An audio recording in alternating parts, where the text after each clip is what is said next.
സൗഹൃദം എത്ര മനോഹരമായ പദമാണ്. ഒരുപാട് തിരക്കുകൾക്കിടയിലും പ്രവാസത്തിൻ്റെ പ്രയാസങ്ങൾ മാറ്റി നിർത്തി ആ ഒരു കൂട്ടുകാരൻ ഒരുമിച്ചിരിക്കുകയാണ്. ഭക്ഷണങ്ങൾ ഉണ്ടാക്കിയും പാടിയും ആടിയും നല്ല നിമിഷങ്ങൾ സമ്മാനിക്കുന്ന ഒരു അസുലഭ മുഹൂർത്തം. എപ്പോഴും നമ്മൾ പറയാറുണ്ട്, പ്രവാസത്തിൻ്റെ വേദനകളും പ്രവാസത്തിൻ്റെ ഒറ്റപ്പെടലൊക്കെ. അതിനിടയിലാണ് ഒരുപാട് നല്ല സുഹൃത്തുക്കൾ സന്തോഷിക്കാനും സ്നേഹം പങ്കുവെക്കാനും സമയം കണ്ടെത്തി നല്ല നിമിഷങ്ങൾ സമ്മാനിച്ചു. ആരും മാറി നിൽക്കാതെ എല്ലാവരും അവരവരുടെ കഴിയുന്ന രീതിയിലുള്ള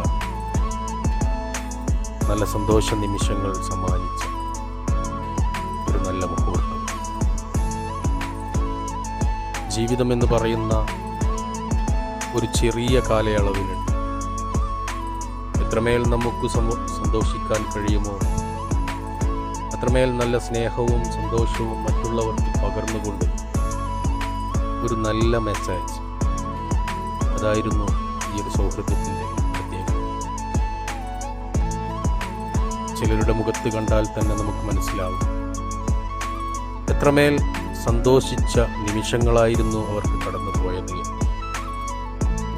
ഇനിയും കണ്ടുമുട്ടാമെന്നുള്ള ആ ഒരു പ്രതീക്ഷയോടെ അവരുടെ ഓരോരുത്തരും അവരെ കൊണ്ട് കഴിയുന്നത് പോലെ സന്തോഷിച്ചു.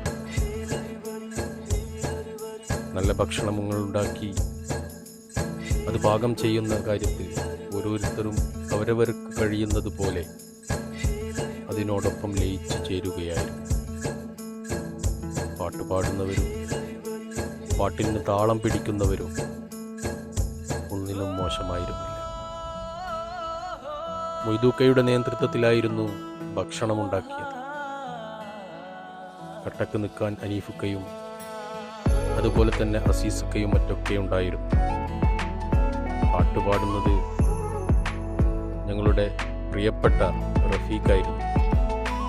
അതിനോടൊപ്പം താളം പിടിക്കാനും കൂടെ പാടാനും ഇസ്മായിലും സുബേറും അതുപോലെ തന്നെ മറ്റുള്ളവരൊക്കെ തയ്യാറായിരുന്നു.